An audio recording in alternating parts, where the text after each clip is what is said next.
Hiya folks, Nella here with Umeko. Um, I swear, she had her hand up waving, but I went to press the start button and her hand just slammed down. Ay, you're shy because of what I'm going to tell them, aren't you? Anyway, so I have some exciting news, and it's exciting news for me and for Umeko here. Um, Umeko has a girlfriend and she's coming home. Both of which I was not expecting. But I won a number of auctions on Yahoo Japan through through Rinkia, and I'm just waiting for the shipping estimate now. And one of those many auctions is Umeko's girlfriend, who she hadn't told me about until I won the auction. At which point her girlfriend promptly spoke up and went, "Well, of course you had to get me. I'm Umi's girlfriend." Like, that is news to me. Umeko, you've been here for over a year. Why? I repeat, why didn't you tell me this sooner?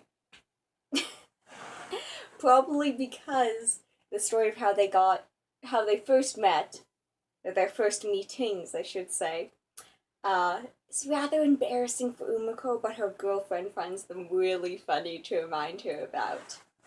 And it's actually appropriate that we have some Sailor Moon fan art in the background because it does involve Sailor Moon. um, I should say I don't have a name yet for Umeko's girlfriend. I just keep calling her girlfriend and future girlfriend. Um, or let's see if I remember this. Is it Kohai or Kuhai? I think it's Kohai. Is underclassman and Senpai is upperclassman. This ends up being like nicknames slash terms of endearment for them for a little bit. So I might just call her Kohai for this bit of the story. Until she gets here and she tells me which of the names on the list of possible names is actually her name. So, the story. Umeko was out walking in the city of Wei, daylight hours, of course. If you walk at night, you're really taking your life into your hands. There's monsters everywhere.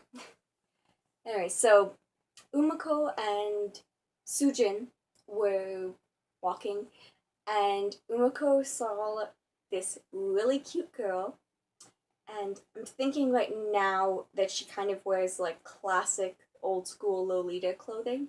Like we're talking like classic. We're talking like 2003, like 2000s to like, yeah, 2000 to like 2006, 2007, like classic. And she just thinks she's really cute. And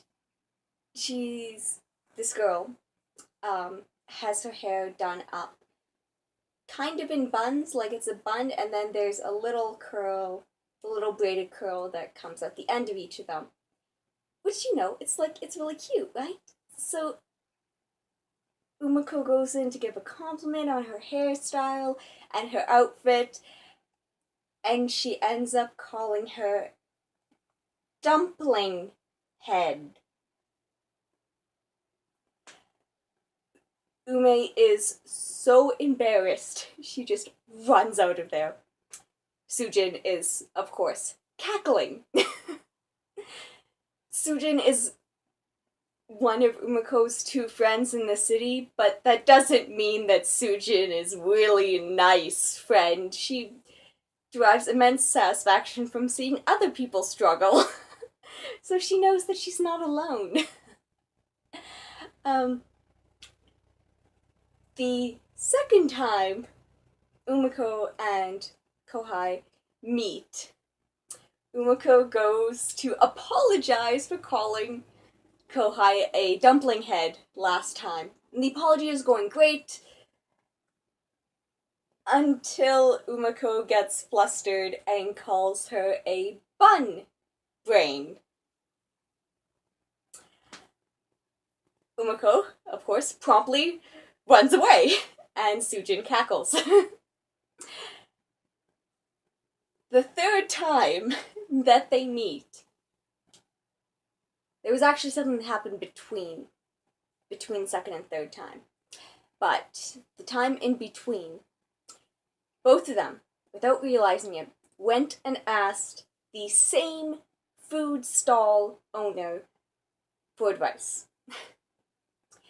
And Umeko doesn't get her advice because she fails the challenge to get information. I'll go into details with that in our time. It's one of those weird things about the city of Wei. Sujin, however, succeeds in the challenge and decides to ask the question that Umeko want to ask, which is, where can I find this girl?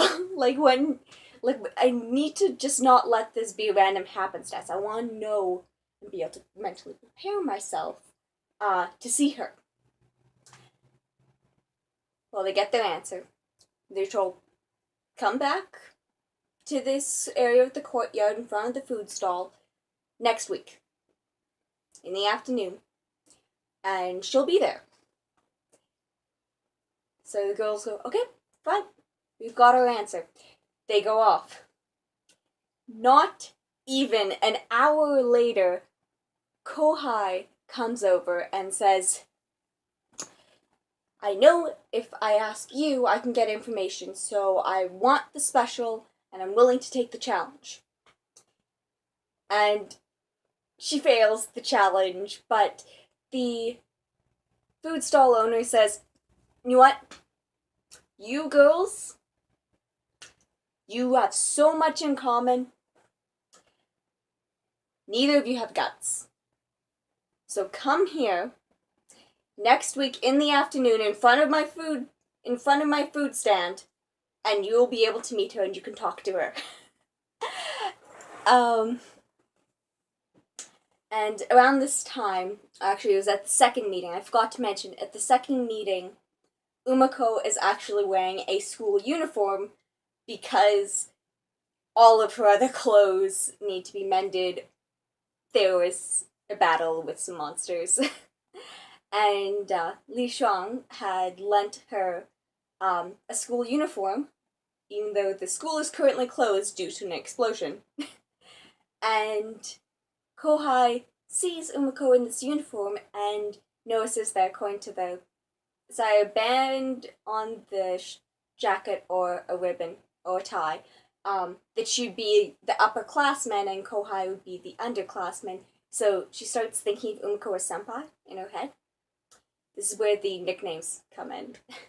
Anyway, so it's now the third meeting. It's the meeting that the food stall owner arranged. They both sit down. Umeko actually is getting out the apology for calling her a dumpling head and a bun brain. And Kohai goes, well, those don't exactly sound like your words from how you're speaking. That's not how you talk. So where's it from? And then Umeko explains Sailor Moon a little bit and how Mamo and Usagi, run into each other and there's kind of this tension and they end up having this great romance. And Kohai says, oh, that sounds lovely. And Umeko's like, okay, done. I'm going to leave now before I say something wrong. But as she's getting up to leave, Kohai goes, wait, can I have your number? I don't want, well, it'd be nice if we could arrange something, and unless, that is, you want to wait until we crash into each other, and my horribly bad math test results go flying into the air. And that's how they exchange numbers and finally learn what each other's names are. So, yeah.